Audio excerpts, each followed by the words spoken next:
अगर अगर कोई पार्टी किसी गलत व्यक्ति को टिकट दे देती है, उम्मीदवार बना देती है, तो उसे तुम वोट मत देना। हमारा जनता सुखी है, हमारा जनता भ्रष्टाचार से त्रस्त है या नहीं है। बिहार की जनता भ्रष्ट सरकार से त्राहिमाम कर रही है। नमस्कार, मैं हूं रिपु मिश्रा, आप देख रहे हैं चंपारण मिरर। और आज हमारे साथ जो शख्स बैठे हैं वो किसी परिचय के मोहताज नहीं है। पश्चिम चंपारण में भारतीय जनता पार्टी के 2 बार जिलाध्यक्ष रहे, 2 बार महामंत्री रहे। न जाने किन किन पदों पर इन्होंने भारतीय जनता पार्टी के प्रति अपने कर्तव्यों का निर्वहन किया है।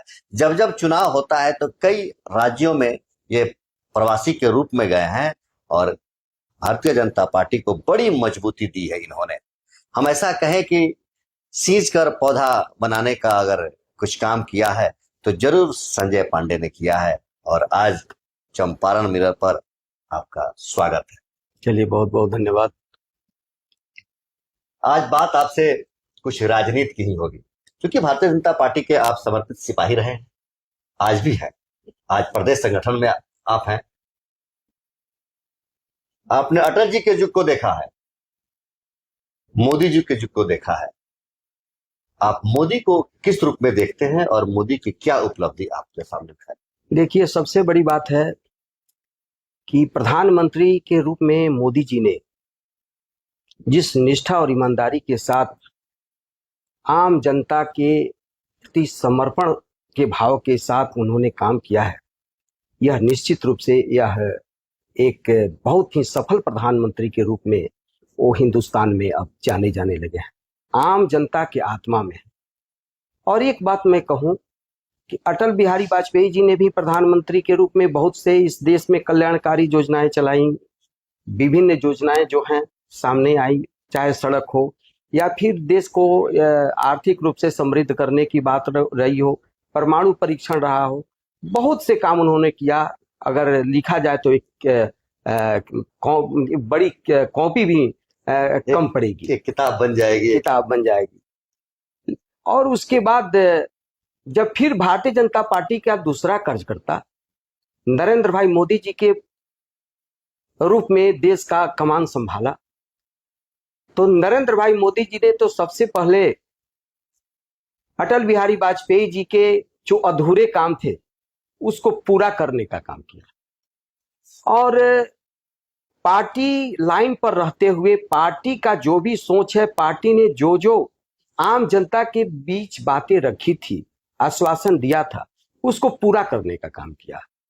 चाहे राम मंदिर का बात हो या फिर अन्नपूर्णा अंत्योदय, अटल जी ने तो काम किया। उसमें 3 रुपए किलो गेहूं चावल और 2 रुपए किलो गेहूं की बात थी। नरेंद्र भाई मोदी जी ने तो उससे और 4 कदम आगे बढ़ करके निःशुल्क कर दिया पूरे हिंदुस्तान के गरीबों के लिए। तो मैं एक तरह से कह सकता हूं कि देश का सर्वांगीण विकास हो रहा है, हर क्षेत्र में विकास हो रहा है और देश और दुनिया में भारत का मान सम्मान बढ़ा है। और यह मोदी जी का व्यक्तित्व है, नेतृत्व है। और जमीन से जुड़ करके उन्होंने जो जमीनी हकीकत को देखा, उस हकीकत को सरकार में आने के बाद पूरा करके आम जन को देने का काम किया है। इसलिए वो भारत के लिए उनका जो भी उपलब्धि है वो अस्मरणीय है। अटल जी ने भारत के गरीबों को उतना सक्षम रखा था कि 3 रुपए या 3.5 रुपए किलो अनाज खरीद सके, लेकिन मोदी जी ने इतना गरीब कर दिया कि 80 करोड़ परिवार को मुफ्त में देना पड़ रहा है। देखिए, जहां तक ये अवधारणा है, ये गलत अवधारणा। आज के समय में आप जो भारत का देखिएगा विकास दर काफी बढ़ा है।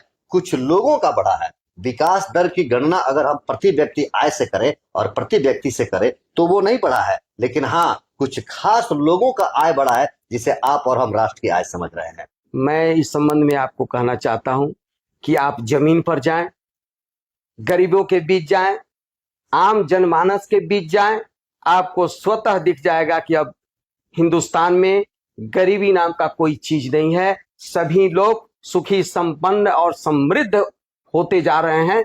और जो थोड़ी बहुत जो कमियां हैं उसको भी पूरा करने के लिए हमारे नरेंद्र भाई मोदी जी, प्रधानमंत्री जी निरंतर लगे हुए हैं।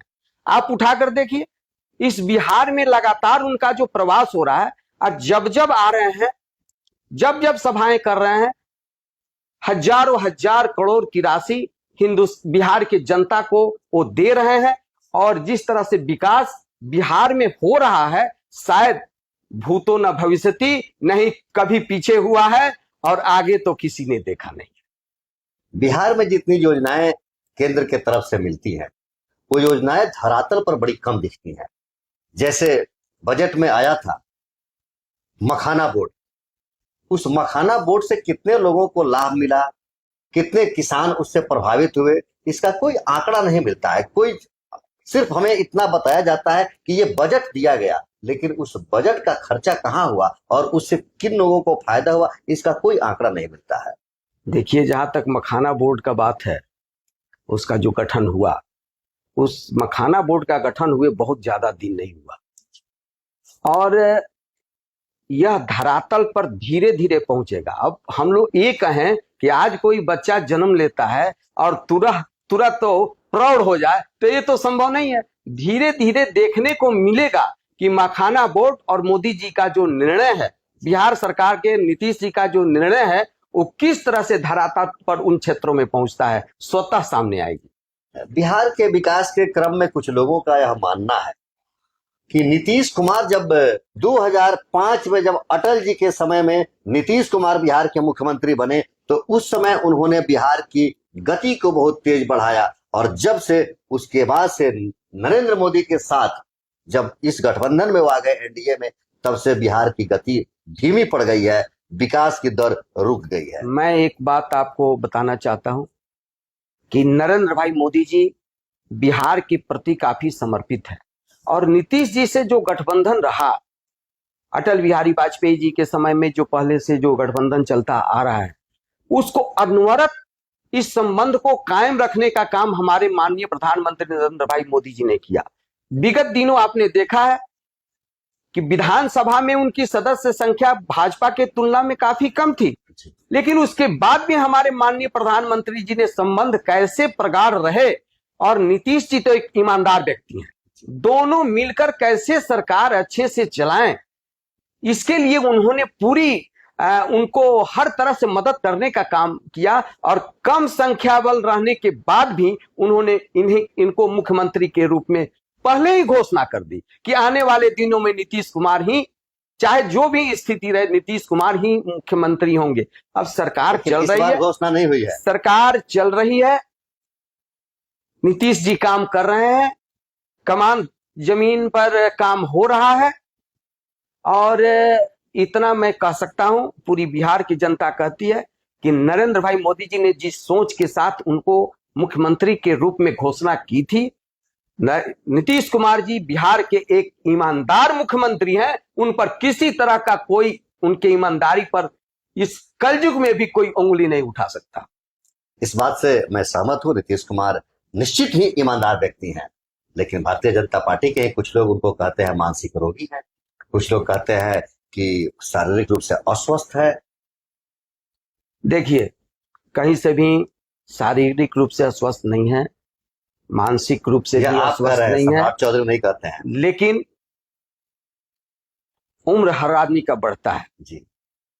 लेकिन उम्र बढ़ने के बाद भी नीतीश कुमार जी हर तरह से सक्षम व्यक्ति हैं और पूरी सक्षमता के साथ प्रशासन चला रहे हैं, व्यवस्था देख रहे हैं। चलिए, हम लोग का समय ज्यादा लग रहा है इन लोगों में। हमारी आपकी आज मुलाकात कुछ विशेष मकसद से हुई थी। हमने आपको रोका था आपके लिए। 2015 में हमने न्यूज देखा था, टीवी स्टॉर्मिंग पर चला था कि संजय पांडे लौरिया जोगापट्टी विधानसभा के प्रत्याशी होंगे भारतीय जनता पार्टी के, लेकिन हुआ नहीं। उसके बाद भी 19 में हम लोगों ने सुना था, काफी हल्ला था कि संजय पांडे इस बार प्रत्याशी होंगे भारतीय जनता पार्टी के, फिर भी नहीं हुआ। आखिर यह व्यक्ति जिसने भारतीय जनता पार्टी को अपना सब कुछ दे दिया और आज तक भारतीय जनता पार्टी इस व्यक्ति की अवहेलना करती रही, क्या वह समय अभी नहीं आया है? समय तो 2015 में था आपको विधानसभा में जाने का। क्या इस बार आपको पार्टी टिकट देगी? देखिए, जहां तक टिकट का सवाल है, इसका फैसला तो पार्टी को करना है।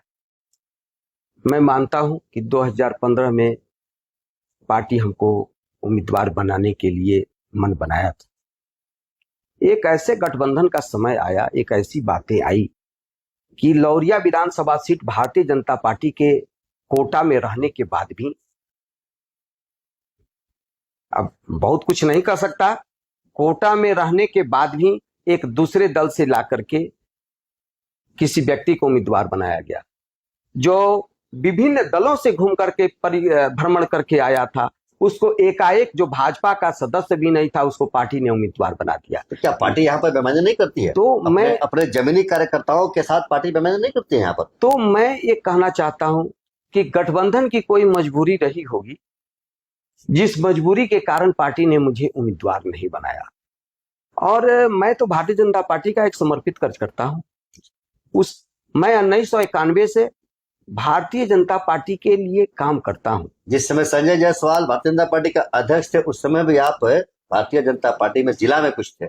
उस समय मैं, जब डॉक्टर संजय जायसवाल जी जिला के अध्यक्ष थे, तो मैं उस समय भारतीय जनता पार्टी का जिला का महामंत्री था।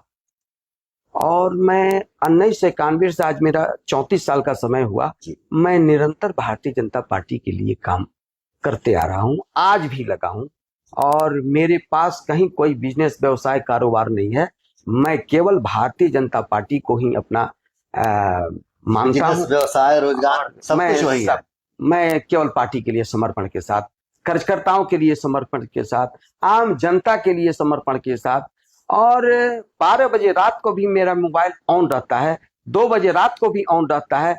कभी कोई किसी स्थिति में मुझे फोन करता है, चाहे हॉस्पिटल का मामला हो, किसी तरह का कोई समस्या हो, मैं उस समय मेरा मोबाइल से उस व्यक्ति से बात होती है। मैं उसे पहचानूं नहीं पहचानूं, उस जिले के किसी भी कोना का रहने वाला क्यों नहीं हो, मैं उसके लिए मदद करता हूं। और पूरी तत्परता के साथ, एक भाजपा के अनुशासित कार्यकर्ता होने के नाते, मैं उसको सेवा भाव के साथ मदद करने का। क्या इस बार लौरिया में आप आएंगे? देखिए, फिर मैं दोहरा दूं, यह फैसला तो पार्टी को करना है। जहां तक प्रश्न है, तो इस बार पार्टी बड़े सावधानी से काम कर रही है। बिहार में सरकार बनाना, इस विकास के गति को तीव्र गति से आगे बढ़ाना, केंद्र और राज्य में एक तरह की सरकार हो, एक विचारधारा, एक गठबंधन की सरकार हो, इसके लिए पुनः बिहार में एनडीए की सरकार बनाना, यह पार्टी का सोच है। और इस सोच के तहत जमीनी स्तर के हकीकत को पार्टी जानकारी करने का प्रयास कर रही है कि जमीन पर हमारे जनता ने जिस तरह से नरेंद्र भाई मोदी जी पर भरोसा करके मतदान करते रहने का काम किया है, नीतीश कुमार जी को जहां बिहार में मुख्यमंत्री बनाते रहने का काम किया है, केंद्र में हमारे नेतृत्व को अपने माननीय प्रधानमंत्री नरेंद्र भाई मोदी जी को बार बार लाने का काम कर रही है, तो हमारे जनता का जमीन पर क्या स्थिति है? हमारा जनता सुखी है? हमारा जनता भ्रष्टाचार से त्रस्त है या नहीं है? बिहार की जनता भ्रष्ट सरकार से त्राहिमाम कर रही है। आप किसी कार्यालय में जाइए, किसी ऑफिस में जाइए, बिना घूस का, बिना रिश्वत का कोई काम नहीं होता है। सरकारी अस्पताल में जाइए, वहां डॉक्टर मरीजों के जान से खिलवाड़ करता है, आपका कोई व्यवस्था वहां नहीं है। तो क्या इसकी जानकारी आपके नरेंद्र दामोदर दास मोदी, नरेंद्र भाई लेंगे? तो जमीनी हकीकत की जानकारी हमारा केंद्रीय नेतृत्व, बिहार नेतृत्व लेने का काम कर रहा है। और इसमें हर बिंदु पर हम समझते हैं कि इस पर निश्चित रूप से वो लोग जानकारी ले रहे हैं। एक चीज मैं कहना चाहता हूं, हर जगह तो नरेंद्र भाई मोदी जी नहीं है, हर जगह तो नीतीश कुमार नहीं है। इसके लिए जनता ने विधायक चुनने का काम किया है, सांसद चुनने का काम किया है। विधायक के ठेकेदारी मैनेज कराते हैं, तो अस्पताल की व्यवस्था क्या देखेंगे? तो विधायक सीओ का ट्रांसफर करवाते हैं और सीओ से महीना का उगाही कराते हैं, तो सीओ पर लगाम कैसे लगाएं? तो विधायक जो हैं, अब विधायक का क्या स्थिति है, एक चीज मैं कह सकता हूं और दावे के साथ कह सकता हूं, कि भारतीय जनता पार्टी विचारधारा का जब जब कोई कार्यकर्ता विधायक, सांसद, मुख्यमंत्री या प्रधानमंत्री का कुर्सी संभालता है तो निश्चित रूप से वो जनता का कल्याण करता है। और विभिन्न जगहों से विचरण करके आने वाले जो लोग हैं उनकी निष्ठा और ईमानदारी भारतीय जनता पार्टी का जो सोच है उसके ठीक विपरीत होती है और वो जनता से दूर रह करके काम करने का काम करते सही हैं। कह रहे हैं। और भारतीय जनता पार्टी हर बार तो अपने उम्मीदवार बदल देती है, नए लोगों को टिकट देती है। लोग यहाँ तक कहते हैं कि जो मोटा रकम पहुंचाता है, जो पेटी भर कर देता है, बोरा भर कर देता है, टिकट लेकर आता है, तो फिर जन कल्याण कैसे होगा? देखिए, ऐसा आरोप का कोई प्रमाण तो है नहीं, लेकिन लोग कहते हैं। लेकिन इतना आप बताइए हमसे, आपने अपनी पूरी जिंदगी गुजार दी भारतीय जनता पार्टी की सेवा में और आपको टिकट नहीं मिला, किसी नए व्यक्ति को मिल जाए तो हम क्या कहेंगे?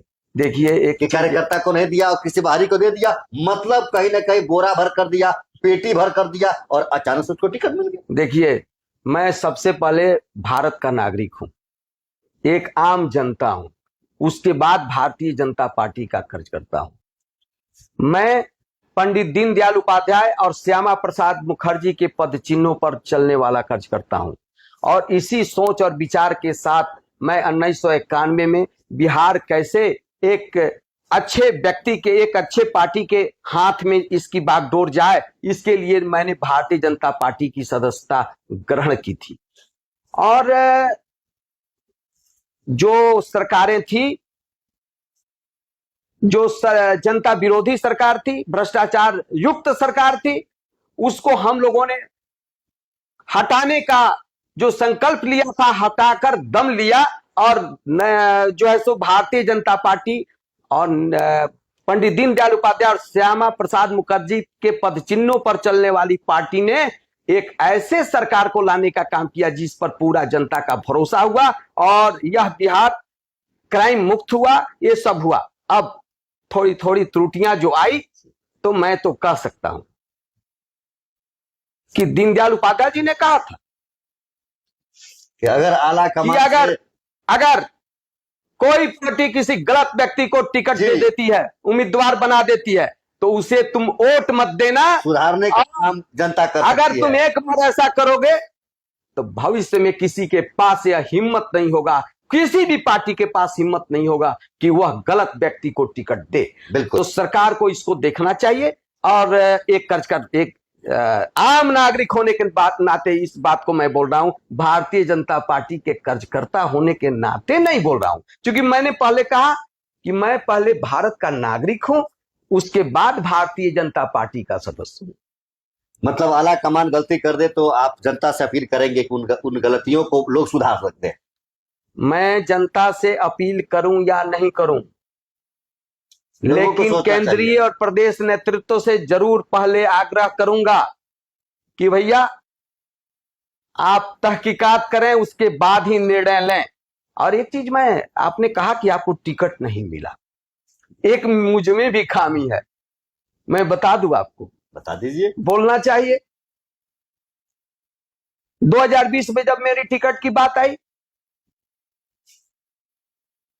15 में बात आई, तो हमारे कुछ तथाकथित नेताओं ने कहा कि संजय पांडे को अगर भारतीय जनता पार्टी टिकट नहीं देती है तो पार्टी के विरोध में चुनाव नहीं लड़ेंगे।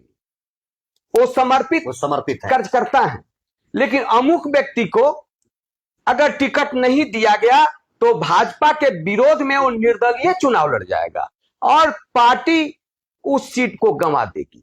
एक काम मेरे साथ 15 में हुआ, एक काम मेरे साथ 20 में हुआ और 25 में मेरे साथ क्या होगा मैं नहीं जानता। 25 में भी होगा। लेकिन समय आने पर मैं इसका निर्णय जरूर करूंगा कि अगर बार बार इस तरह की पुनरावृत्ति हो रही है तो मुझे जनता के सेवा के लिए, मुझे पार्टी के सम्मान के रक्षा के लिए, मुझे अपने नरेंद्र भाई मोदी जी और नीतीश कुमार जी के विचारधारा को जमीन पर कायम करने के लिए, आम जनता का विश्वास उनके प्रति कायम रहे, इसके लिए मैं क्या निर्णय लूंगा, यह ऐतिहासिक निर्णय मेरा होगा, लेकिन मैं भारतीय जनता पार्टी और नेताओं के प्रतिष्ठा के रक्षार्थ मैं जो भी निर्णय लूंगा आप सभी के सामने आएगा। कभी कभी आप देखते हैं हो सकता है डॉक्टर निर्दलीय लड़ जाएं और बीजेपी का समर्थन कर दे बाद में। नहीं, मैं ऐसा बताऊं, जिस तरह से डॉक्टर भी चाकू चलाता है, जी, लेकिन वह चाकू जीवन देने के लिए। पेशेंट के जीवन देने के लिए चलाता है। दूसरा, एक अपराधी चाकू चलाता है जीवन जो लेने किसी के- का जीवन लेने के लिए चलाता है। तो मैं अगर पार्टी ने गलत फैसला लिया, जमीनी हकीकत को नजरअंदाज किया, हमारे आम जनता का विश्वास जो हमारे मोदी जी और हमारे नीतीश जी के प्रति जो है, उसके साथ 5 सालों में बर्बाद करने का जिसने अगर काम किया है और वह व्यक्ति उसकी पुनः उस पर पार्टी निर्णय नहीं करती है, तो मैं उस डॉक्टर के चाकू के को चलाने का काम करूंगा, जो चाकू पेशेंट को जीवन दान देने का काम करेगा। मतलब रोग को निकाल कर ठीक करने का काम करेंगे, बीमारी को निकाल करके उसको स्वस्थ करने का काम करेंगे।